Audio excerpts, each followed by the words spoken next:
9절에 이제는 이라고 하는 현재를 대조합니다. 과거에는 율법을 따르는, 그래서 율법이 법이니까 법을 지키는 것을 지키는 것, 그리고 지키지 않는 것에 따른 상벌이 주어지잖아요. 그래서 마치 주인이 아닌 이 법의 종노릇한 것처럼 되어 살았는데, 예수 그리스도를 믿음으로 이제는 하나님의 나라를 유업으로 받을 상속자가 되었는데, 다시 돌아가려고 하느냐 이 말입니다. 다시 왜 상속자의 신분에서 종노릇하는 그 모습으로 돌아가려고 하느냐라고 하는 어리석음을 강조하고 있습니다. 갈라디아 성도들 그때는 하나님을 알지 못하여 본질상 종노릇하였는데, 이제는 하나님을 알게 되었고 하나님께서도 아신 바 되었다라고 8절과 9절을 풀어보면 그렇게 설명하고 있습니다. 그런데 이게 이제 어쩔 수 없는 것인지는 잘 모르겠는데, 한글 성경이나 영어 성경은 8절 하나님을 알지 못하여, 9절 하나님을 아신 바라고 똑같이 안다라고 하는 단어를 쓰고 있어요. 전에는 하나님을 알지 못했다, 이제는 하나님을 안다 이 말입니다. 근데 사실은 이 단어가 글쎄요, 우리 식으로 하면은 어떻게 표현해야 될지 모르겠는데, 이 헬라어 단어는 그 비슷한 뜻을 가지고 있지만 전혀 다른 뉘앙스를 갖고 있는 단어들을 많이 사용해요. 그러니까 굉장히 그 언어가 다양하다는 겁니다. 그러니까 단어의 수가 많다는 얘기인데요. 이 8절에 기록된 안다라고 하는 단어와 9절에 있는 안다라는 단어가 달라요. 비슷한 게 아니라 아예 다른 단어인데, 그것을 그냥 번역 자체를 안다, 알지 못하여 안다라고 설명을 하니까 바울이 지금 말하고자 하는 취지를 정확하게 전달할 수 없는 것 같아요. 8절에서 안다, 하나님을 알지 못한다라고 하는 이 말은 상투적으로 안다라고 하는 말이에요. 그러니까 디도서 1장 16절에 이 단어가 나오는데, 그들은 하나님을 안다고 말하지만 그들의 악한 행동을 보면 하나님을 아는 사람들 같지 않습니다. 그들은 복종하지도 않고 선한 일을 전혀 하지 않습니다. 쉬운 성경입니다. 데살로니가전서 4장 5절에도 육체의 정욕을 따라 여러분의 몸을 사용하지 마십시오. 그것은 하나님을 모르는 사람들이나 짓는 죄입니다. 라고 번역을 했어요. 그러니까 안다라는 것은 실제로는 알지 않는 거예요. 모르는 겁니다. 그런데 표현상 그냥 난 알아 라고 설명을 하는 거예요. 근데 내용을 들여다보면 아는 게 아니에요. 그냥 겉으로 드러난 것을 우리들도 그렇게 말하기도 하잖아. 나 그 집사님 알아. 근데 사실은 얼마나 아느냐를 놓고 보면 잘 모르는 거예요. 하나님을 안다 말하는데 하나님을 모르는 거예요. 그냥 통상적으로 하나님을 알아 이렇게 쉽게 말하지만 하나님을 몰라요. 그러면 9절에서 말하는 하나님을 안다는 말은 이해한다는 말이고, 조금 더 구체적으로 하면 사랑한다는 말이에요. 그게 하나님을 아는 거예요. 하나님을 알면 하나님을 사랑할 수밖에 없어요. 그러니까 하나님을 사랑하면 그때는 하나님을 아는 거예요. 그래서 이 단어가 고린도전서 8장 3절에 나옵니다. 또 누구든지 하나님을 사랑하면 그 사람은 하나님도 알아주시느니라 라고 번역을 했어요. 그러니까 바울이 말한 것처럼 너희들이 하나님을 안다 말하지만 하나님을 모르는 거였다는 거예요. 그런데 이제는 하나님을 알아서 하나님도 너희들을 알아주시는, 그러니까 율법을 통해서 하나님을 안다는 것은 어려운 일이라는 거예요. 왜냐하면 율법의 종로로 살아가는, 마치 무거운 짐을 지고 살아가는, 그래서 언제나 이 짐을 벗을까, 이 짐이 너무 힘들어 라고 그렇게만 하고 있으니 어떻게 하나님을 알겠느냐 말이에요. 그게 인간이란 말입니다. 율법이 죄를 짓지 않도록 우리에게 허락하신 하나님의 은혜의 법인 건 분명한데 죄를 짓는 인간에게는 이 율법이 가혹하다는 말이에요. 다 지켜 행할 수도 없고 더군다나 율법의 원래 기능은 죄를 제어하고 억제시키기 위함이에요. 근데 그것을 또 어기고자 하는 사람들은 늘 마음에 불편함이 있어요. 요즘 곧 교통법규가 강화됐잖아요. 벌금도 또 벌점도 강화가 됐어요. 좋은 일이죠. 안 지키니까 그렇게 하겠다는 얘기입니다. 조금 더 강화가 됐어요. 저희 집에서 나오면 바로 앞에 사거리가 하나 있습니다. 큰 사거리는 아닙니다만 그래도 사거리입니다. 근데 이 신호가 짧아요. 짧아서 작은 사거리인데 있을 건 다 있어요. 그러니까 직진, 좌회전 이게 다 있다 보니까 신호들이 다 짧아요. 그러니까 자주 바뀌는 겁니다. 제가 앞에서 나와서 가고 있는데 제 뒤에 따라오던 오토바이가 휙 하고 지나가는 거예요. 거기는 30km 이상 가면 안 되는 그 학교가 바로 앞에 답심이 수동학교가 있기 때문에 스쿨존이에요. 그러니까 30km밖에 안 돼요. 그러니까 천천히 갈 수밖에 없는데 저를 휙 하고 지나서 간다는 얘기는 한 4, 50km를 간다는 얘기예요. 이 새벽에 말입니다. 근데 에이 저렇게 빨리 가면 뭐래 빨간불인데 라고 생각을 했어요. 저는 곧 빨간불이 켜져 있는데 저는 가면 서야 되잖아요. 횡단보도 앞에 서야 되는데 저렇게 40km, 50km 달리면 뭐해 바로 서야 되는데 설 마음이 없어요. 설 마음이 없는 겁니다. 라이트를 끄고요.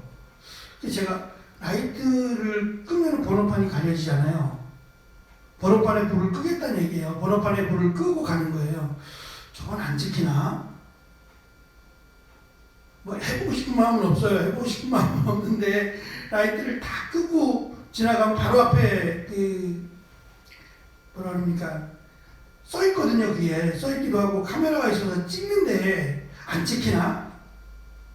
캄캄한 어두운 밤에 라이트를 끄고 달리면 안 찍히는가? 라는 생각도 했어요. 어쨌든 설 마음이 없었던 거예요. 마음이 없으니까 그냥 40km, 50km를 달리고 신호등 앞 카메라 앞에서는 라이트도 끄고 휙 지나가서 라이트 켜고 또 가고. 근데 저는 그 마음이 편하지 않을 것 같아요. 얼마나 급하면 이렇게 가겠는가 싶긴 하지만 마음은 편하지 않아요. 지키지 않는다라고 하는 것, 지키라고 만든 법인데 지키지 않으면 그것으로 인해서 자기 혼자만 편하지 게 아니라 여러 사람들을 불편하게 합니다. 인간의 모습이 그래요. 그러니까 선하다라고 하면 이 율법이라는 것이 크게 짐이 되지 않아야 하는데 그럼에도 불구하고 이 율법 자체가 짐이 된다라고 하는 것을 지금 10절, 11절에서 다시 설명을 합니다. 그래서 바울은 율법으로 돌아가고자 하는 것, 종로로 타는 데서 돌아가고자 하는 것이 얼마나 어리석은 일이고 잘못된 일인가라고 하는 것을 두 가지의 단어로 표현을 해요. 하나는 9절에 보면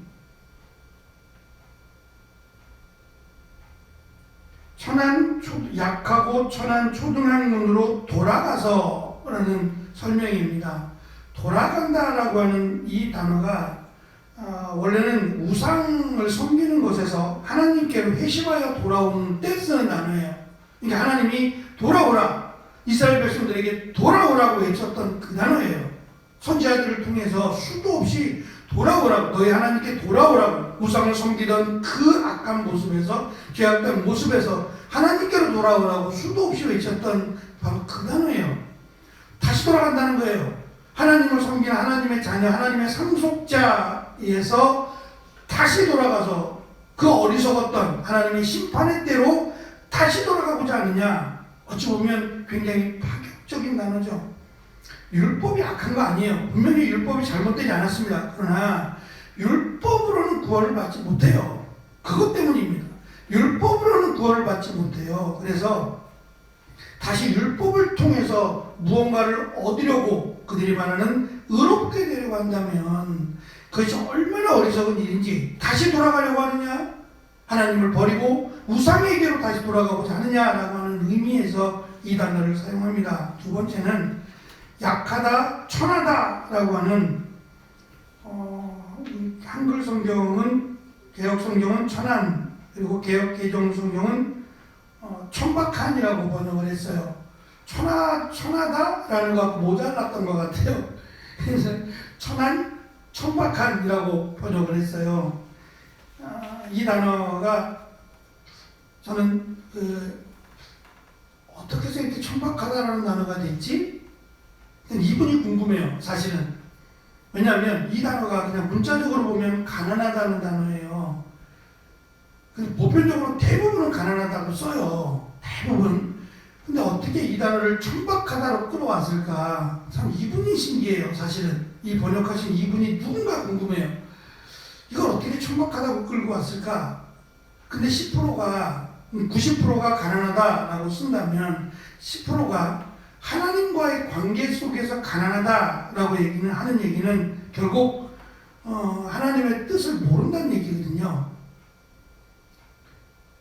그러니까 그냥 일반적으로는 가난해요. 그래서 가난한 자들을 돌보아주라. 그때 이 단어를 다 씁니다. 그런데 하나님과의 관계 속에서 가난하다는 것은 부하다는 얘기는 좋지만 하나님과 관계 속에서 가난하다는 얘기는 하나님하고의 관계가 안 좋다는 얘기잖아요.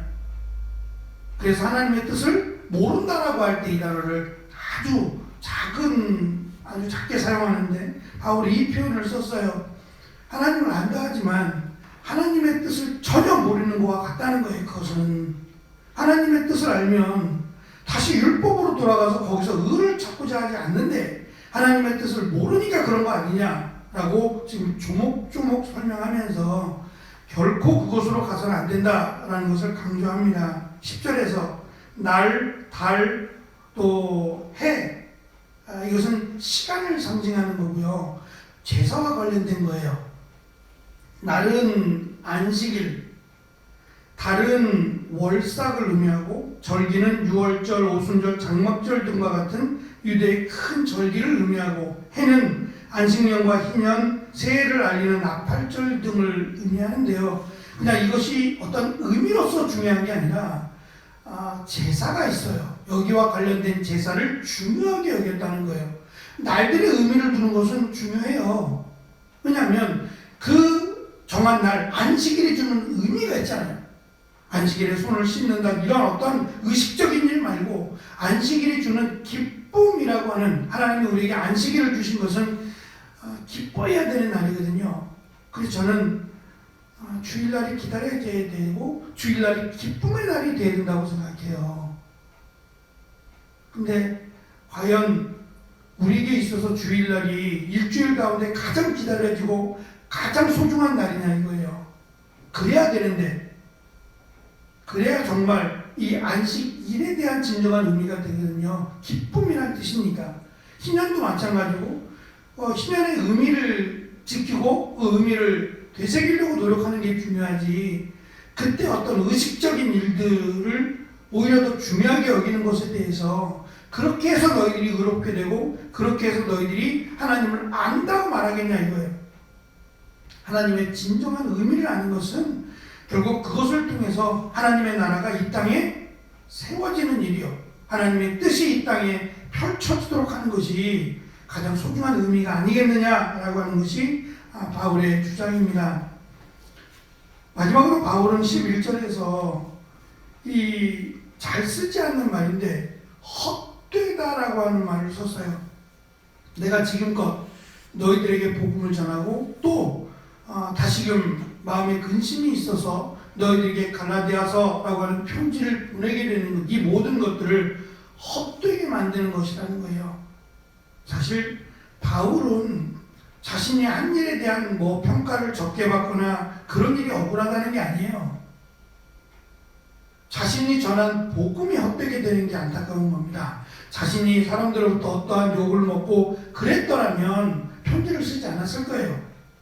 바울의 어떠한 부족함이라든지 연약함이라든지 이런 것으로 가지고 이런 것으로 뭐 어떤 불편한 이야기를 들었다면 바울이 그것 때문에 편지를 쓰진 않았을 거예요. 복음 때문입니다. 바울이 전한 복음, 이것이 가장 중요한 자기 인생을 바꾼, 그리고 전혀 후회가 되지 않는 너무 큰 하나님의 은혜였기 때문에 이 은혜를 바로 전하는 것이 기쁘고, 이 은혜를 통해서 갈라디아 교회 성도들이 구원을 받고 하나님의 상속자가 되는 것이 너무 기뻤던 거예요. 근데 그 모든 것을 헛되게 만들어버리는, 그러니까 율법이라고 하는 것을 통해서 의롭게 된다고 하는 것은 결국 복음을 무효화시키는 거다라고 하는 강력한 표현이기도 합니다.